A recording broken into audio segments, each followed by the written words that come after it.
Hello, everyone. Welcome to the 6570 Family Project podcast, where we are putting aside the power struggles and all the junk of raising our teens and tweens and really finding the path that leads our young women, especially, but all of our kids toward confidence, respect, and wisdom and mental wellness that they need in order to prepare them for the world out there. Now, today's episode, I've been putting off for a little while, you guys, because if I would have done this a few weeks ago, I would have been a blubbery mess. And so I am a homeschool parent. I wouldn't have said that for a really long time. It would have been hard for me to admit that, right? I did not grow up with homeschooling even being a remote possibility or a remote topic of conversation anywhere I went, not just in my home. It just wasn't a thing, right?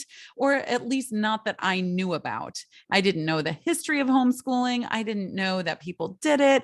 It just seemed like something that the Amish would do or something like that, which more power to them. And now I know, but my point is I did not grow up with any inkling that homeschool would be a part of my life. And it has proven to be a huge, significant part of my life.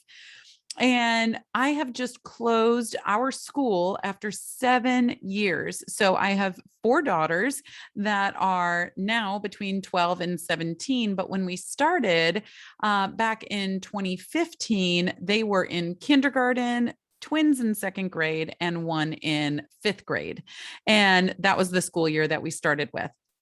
And again, I've talked about this on many homeschool podcasts, but just to give you an idea, I was not ever looking to homeschool. It was just something that we fell into because of a series of life happenings.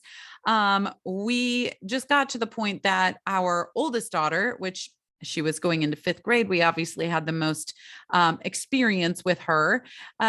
She just was not finding educational rest or foundation in any of the options. And we tried so many, you guys. So we did Montessori, we did private, we did public, we did homeschooling eventually. Now she's in dual enrollment. We did a bunch of different things. But in the private school that she was in, we loved. It was amazing. It was called Sycamore in Indianapolis area. And if your kids go there, good for them, more power to them. We absolutely loved it, but it was an expensive private school, and she is the first of 4 kids. And we had other ones coming up behind her, and we just knew we were not going to be able to have pay all 4 tuition. So we did the best we could, and we transferred to public. But then there was just, the first year was great, but then every year after that, it seemed to plateau and go down. And my daughter was losing her spark for learning. And here in the 6570 that encouraging and really promoting and impregnating that desire and curiosity and learning inside of our kids is so important, not just for now in the 6570, but for later on too, learning and growing and teaching. And it's this revolving force. So when we saw that, we also were simultaneously presented with possibly moving across the country or halfway across the country to the East Coast of the United States.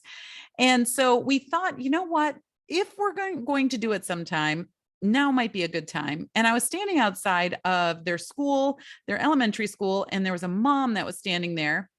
And she had tried homeschooling, and she took them back to the school. I think she'd maybe have done it 1 or 2 years, but she said to me, and this might have been the only exchange I ever had with this woman, but she said to me, you know what, though, I don't resent or look back on that with any ill feelings whatsoever. I loved that we tried it, because if it's in you, if you have the slightest inkling, you never want to look back and say, what if we would have done that, right? She said, if it's in you and you're the least bit curious about it, then try it. I mean, the worst that can happen is that they kind of plateau for a year, but especially if they're plateauing already, it's going to be fine. So I was like, yeah, I don't know. So I met some people that were homeschooling and they turned out to be not so super weird. They were, in fact, incredible people. And I just started learning a little bit. My oldest daughter and I went to a convention because I knew she was going to be, especially going into fifth grade, she was going to be the most impacted the soonest by it, right? My younger kids were going to be impacted surely, but it wasn't going to hit, the impact wasn't going to hit them quite as abruptly as it was going to for her. So we went to a convention and we loved it. We really loved it. One of the biggest things that really caught our eye is we were sitting on the sidelines and breaking down the time that she was away. And she would catch the bus at 7 something in the morning and come back at 3, close to 4 in the afternoon. And in all of that time, she was only getting about 2.5 hours of actual instruction time. And I was like, 2.5 hours, you're gone all that time. And you're only getting 2.5 hours. So why don't we try this? Why don't we just give it a try? So what I want to share with you today is what I learned in our 7 years of homeschooling and a couple of things I would have done differently because we closed the doors. My daughters are now my youngest is going into 7th grade next year. My twins are going into 9th grade. So they're going into high school and my oldest is going into her senior year of high school. Now, when my oldest was going into high school, she left our homeschool environment and went to a private school. So my point in this first section is just to let you know, be flexible, be malleable. Just think about what is the best thing to serve her and her education, or him and his education, if you have a son too, and what would be the best thing for them this year, and try it out and see. Just because the quote unquote normal role of education is preschool, kindergarten, elementary, middle, high school, all staying in public or what have you, or maybe in your family, it is, preschool, kindergarten, and elementary, middle, and high school, and they're all in private, or they're all in this thing, or you're listening from another country or another area, and it's even different then. My point is, you don't have to go with whatever is just the normal role of education. You can switch it up and just ask yourself, what would be best for them? What would serve them and their future the best right now? And go for it. So after 7 years, we have closed our doors. And am I saying they're definitely permanently closed forever? No, because I've learned my lesson in the past that if we are called to bring them back home, or something happens, or a pandemic, we never know what's going to happen, but our doors are closed for now. And so I want to share with you, though, what I have learned through this process and what I would have done differently. So number one, hands down, what I learned, I became a better person. I became a better parent. I became a better student of life through this process. Just being in a constant state of learning all the time always got me curious, and what's next and what's next and where are we going to? And so what was really interesting, though, is that I love learning, and I've always loved learning, but the way we did homeschool, and there's 1,000 ways to do it, my friends, this is just the way we did it. They were gathered at the kitchen table, notebooks, taking notes, and I was up at a dry erase board, and I took them through group work, which was all of our science, our literature, our poetry, any history, right? Those things were all group work, even though, yes, they were in different grades, and they were expected to do work on their grade level, or not their grade level, because that could, just because they were in a certain grade doesn't mean that that's what level they were at, but at their personal level would be a better way to put that. And so they did it at whatever personal level they were at. And then I took notes and we did all the things. And we would have lunch. And then in the afternoon, they would do all of their individual work from there. And so And so, what was so beautiful is that they did their individual work then. We did our group work in the morning, and we just really dove into learning. And I just became a better student, always in the practice of learning something new, researching it, looking in deeper, having discussions, and moving forward. So, one of the biggest things I got out is just becoming a better person, parent, and student for myself. Another thing, though, I learned about how my children function in a way that would have taken me so much longer to learn if I was not the one with them, right? Which really helped me partner with them to develop their coping skills and their self-soothing strategies with them so much sooner. So I'm talking about like comparison and perfectionism, their quirks, their different quirks that they have. They're also different, right? I call them four corners of a square, and I'm sure your kids are also different too. But I really was at the front seat of their learning styles and their study habits and their strengths and their weaknesses and their interests for all those years. And so I just got to learn about my kids as people instead of just my kids, much more early on than many other parents get to, or what I know I would have been able to if I had left them in a secondary school or a secondary education experience instead of at home. And so that was truly a beautiful thing. We had so many instances where they would really struggle with something and their grade was fine, right? Their grade was fine. It was in the 90s even, but they were really struggling with something. And if I wouldn't have been there to see that struggle, I would have just said, "Oh, you're getting a 94. You're great. You're awesome." But that really wasn't the case. And so it's important. It was really important to me to see what was going on and get to know them as people. I am raising people. I am an architect, a family architect, just like my husband is, but I'm a family architect designing, planning, and building the beginning of someone else's life. And I was able to do that on an even deeper level, having been homeschooling with them throughout these 7 years. We learned how to talk about real things and not just surface stuff, right? So when we did a whole year on American history. I think we actually did 2 years on American history. We did 2 years on world history. We did an entire year on world cultures and world religions. And we did an entire year on the history of science and all of these. So these really in-depth conversations I got to have with them. It wasn't just, how is school, or, what's going on in your sport, or, how are your friends doing and things like that. We got to have really, really real conversations about things that have built us as a world, a society, a nation, as people, and history, and what people were thinking back then, and how it got us to where we are today. All of those really rich conversations, and it helped them with. I got to see them develop critical thinking skills, which was super important, and something that's really lacking in today's world, especially with our teens and tweens, is them being able to think critically, right? Not just accepting everything as truth that's around them and the way things are, because you can go pick up, one friend on Tuesday and they say something, pick up the same friend on Wednesday, they say something else, and a different friend Wednesday afternoon and they say something else. So it can be really confusing for our kids today if they don't have critical thinking skills where they can think for themselves, right? And I got to experience that and be a part of that development with them on a deeper level.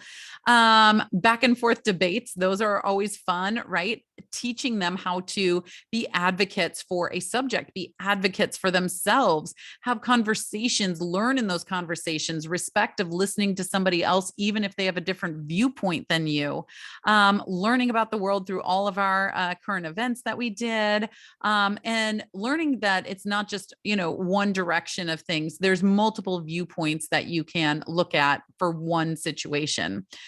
We learned together, and that is a vulnerable place to be. And it's a beautiful place to be when your kids know that you don't know everything.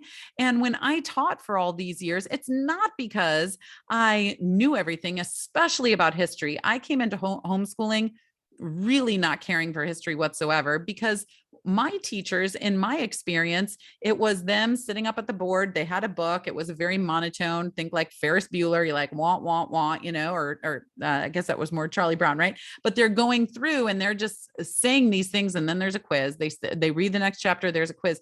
It was so boring, but we were able to bring history to life, and it was so exciting. And I am a huge fan of history now, which I was not before. And so, but having them know, and me being vulnerable to telling those stories of, I knew nothing about history, and now I know so much more than I knew before, and I value it so much more. But that was a vulnerable space that I could be in and they could be in together as we are learning the same thing. So cool. Exploring one another's interests, right? I got to, when we gave them free projects to go, okay, well, just go pick something you're interested in and then do some like 3 days research on it, write a 3-paragraph paper, and then present it to us. Let us know. And what they would come up with was just so fun, right? We did one when they received animals. We wanted to get them animals for their, in order to start developing some responsible habits of their own, not just the family pets, but their own pets. And they had to do a report. They had to come up with a proposal and how they were going to afford everything, and what these natural habitats were, and what their confined habitats were, and what they were going to do, all of these things. And it was really funny to see. One of our daughters went through many reports before she landed on an animal, because she just wanted a whale in her room. Not the case. Okay, so being able to correct them in a constructive way, when to help them understand that this was just me trying to better them, right? And so when they pass something in and need constructive criticism on a paper, or on a math, or on, a history paper, or science, or what have you, it was just me constructively criticizing them in order to help them become better, right? But how that translated into real life was a truly beautiful thing, because they knew when I was calm and talking with them that I was like, I am not saying this to be mean. I am trying to help you, right? And because we had that reinforcement of my role as teacher as well as mom, they were able to see that a little bit more clearly. And we were able to work through some of our other situations that were totally outside of school with a little bit more peace and ease that we were going through. And the sibling relationships, they were truly beautiful, and everything was heightened in the sibling relationships. Love was deeper, frustration was deeper, the silliness was deeper, and the craziness was deeper. But they do really see one another more as equals, and not just separated by these grades. It's really easy, especially when you have big sister, or big sibling, little sibling dynamic, to say, I'm the big one, you're the little one, right? And not to say we've fully escaped this, but when they are learning the same thing, having the same tests and, history and science and all these things for so many years, they're more on the same level, right? And it really is a cool thing to see them study together and quiz each other and prep with one another and things before an exam. If you have exams, we didn't have exams the first several years, but the last 4 years we did.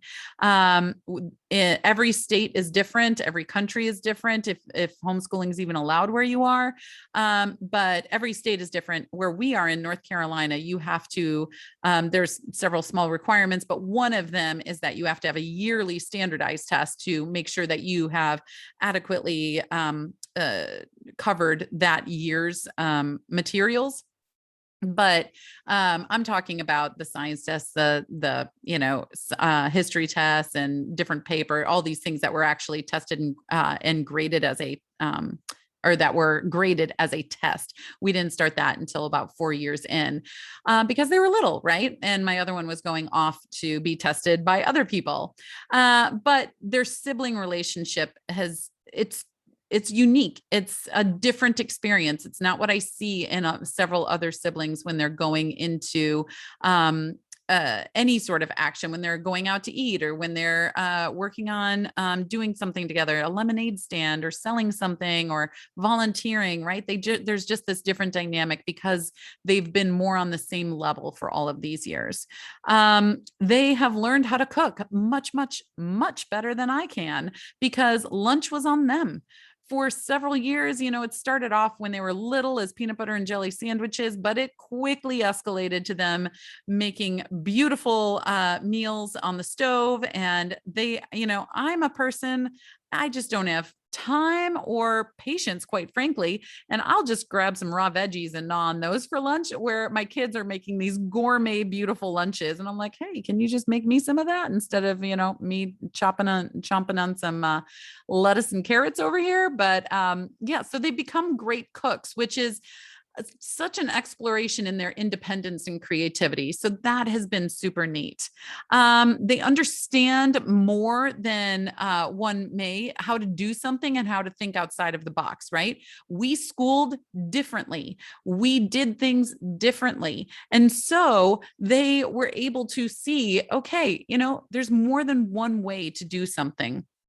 And then, to kind of wrap up all the positives, and I don't know if I'm sure I'm forgetting over half of these positives, but I wanted to deliver some of these to you because you might be thinking about homeschooling. You might be homeschooling already and you're like, oh, it does get better. How is this? And I just wanted to share some of this with you, but free time was amazing, right?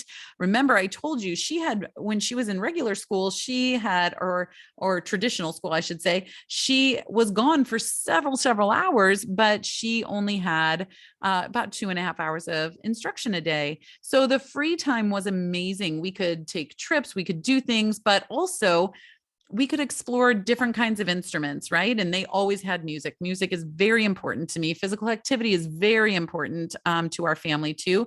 So every day there was a checklist, and they would, of course, have their academics, but they would also have reading to do every day. They would have their music to do every day, their chores to do every day, their physical fitness to do every day. I wanted them outside every day doing something too. So there was this checklist that they could go through, which was self-motivating, right? They were learning how to discipline themselves. They had a checklist that they needed to go through every day before they could do anything else, responsibilities before recreation. So another great thing that they were able to do. And the opportunities they had with an open schedule, like we have a family business, and they were able to go and speak at events, and we would travel for conventions, and they would get to learn personal development and business development at their young ages, and see these, companies that were starting small and growing, and what they were doing, and people that were striving and hitting goals. And they would speak at the Chamber of Commerce for our company. We have a company that we started as a family project back in 2018 called the Sea Glass Company. And we custom make etched glass straws and bottles in order to reduce the plastic footprint in the world. And those have now gone all the way around the world. Christmas Eve, 2 years ago, we received a message. Someone in Tasmania had them, and I was like, we have made it. Girls, look at this. Awesome, right? They have now gone all the way around the world. So cool. And so we were able to just celebrate and explore and try things and fail at things and get better at things and try new things. And it was just a really beautiful experience. And the moment we closed down, I'm going to try not to cry here, you guys. So I am a crier. If you know me, you know I'm a crier. So the moment I went around, I was reading out of a book, our history book. We went through 3 science textbooks this year. So crazy, so good. But I was walking around the table, and I would always kind of walk around the table as I was reading, and I would check on their notes, but I would also just kind of, touch a shoulder or have that connection point, and I was reading, and then when I needed to, I would be up at the board taking notes, and I'd take another lap around the table. Surprised there's not a groove that is etched into that floor, but I sat down. I'd actually just lost my voice going on roller coasters. And so the girls were reading some, but I wanted to be the one that closed it out. And so I mustered what voice I could. And I sat down and I knew I was making my last lap around the table.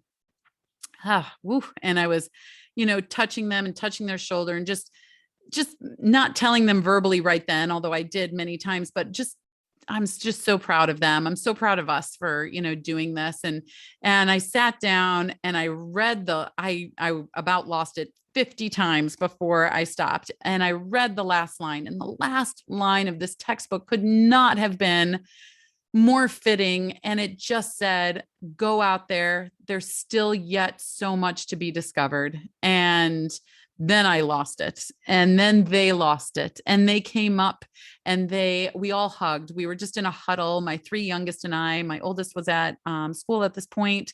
And we just huddled together and cried and told each other how proud of us we are, told each other how thankful we are. In fact, their last writing project was about what has this homeschool experience meant for you or felt for you. And those were hard to hear, but in the most beautiful way too. And there's just so much gratitude in it. And we, we took pictures and we kept those, and it was just it was a moment that I will always carry with me, is that closing line and that closing hug that we had at the end of our homeschooling experience. Now, I don't know when you're listening to this, but right now it is summer between the close of the year and the start of next year. And so I have gotten to a point that I'm not, doing the, over homeschooling ending, but I know when school starts this upcoming year, that's going to be another really hard one. So, but it is what it is, and life keeps going on, and we just are experimenting and trying something new, just like we have for the last 7 and several years before that. So now, what do I wish I would have done differently? I wish I had more time to do just school activities for exploring, going out in the middle of the woods and field trips and play. That is something I wish we would have had a little bit more time with. We were a part of a co-op that we did field trips with for a while, and then that kind of fell by the wayside. And then COVID happened, of course. And so we were really just us, which is great. But my husband and I and our family, we all have businesses and jobs and all of these things. So we were just very busy, but the time that I put into this is homeschooling time, that was sacred time, and nothing touched that. I do wish that we would have had some extra room and spare time in the schedule to do extra things if we felt like it, and doing more unschooling, type things. I think there's so much value in just getting out and exploring and seeing what you see and having conversations. And that's what we do when we go out. I just wish there would have been a little bit more time for us, or I would have made more time, or we would have made more time during our years. We did some of that. I wish we could have done more.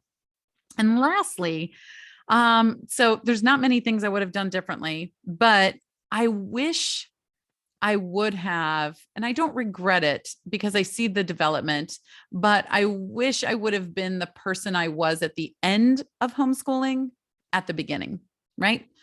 That's impossible. That's like saying you wish you would have been the person or had the wisdom you do at 50 when you were 20, right? It's not necessarily, you need those experiences, those life experiences, but especially for my oldest, because she left our homeschooling experience after 4 years. She did 5th, 6th, 7th, and 8th grade with us.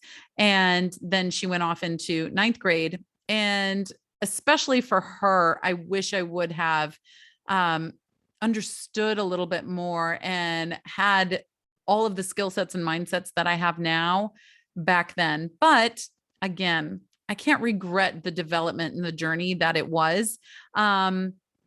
I maybe would have had a little bit more patience with myself.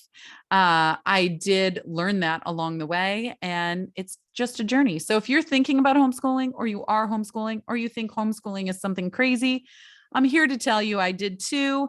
And I get it. I understand it, but we did it. We did it for 7 years. We had no inkling whatsoever beforehand that we were going to. And I'm so grateful that we did. And who knows what the future holds. But as you can see from listening to this, if you're still listening, then you know that we have learned so much about one another, the six of us as a family, and how we can be a team, how we can work together, how we can just be leaders of ourselves, but leaders as a family as well. And I'm just so grateful for it. So if you've homeschooled, if you are homeschooling, if you've done it in the past and it was 20 years behind you, let me hear from you. I'd love to hear from you. You can just message me on Facebook or in our Family Architects Club. If you're not a part of the Family Architects Club yet, get in there. If you have a daughter between 8 and 18, you want to be in the Family Architects Club, you guys. That is a private group in Facebook. So much value in there all the time, serving you and your needs and your wants that are happening with our daughters right now. So again, you have a daughter between 8 and 18, go to Facebook, do a search, Family Architects Club, and join. I want to see you in the club. I'm also on Instagram, and you can message me there. I'd love to hear about your experience. So okay, you guys, I'm going to be back next week with another episode. Keep teaching, keep laughing, keep loving, you guys. Remember, they just want to be seen and heard and loved and know they belong and have that purpose, right? And so keep showing up with intention in this 6570 parenthood childhood experience.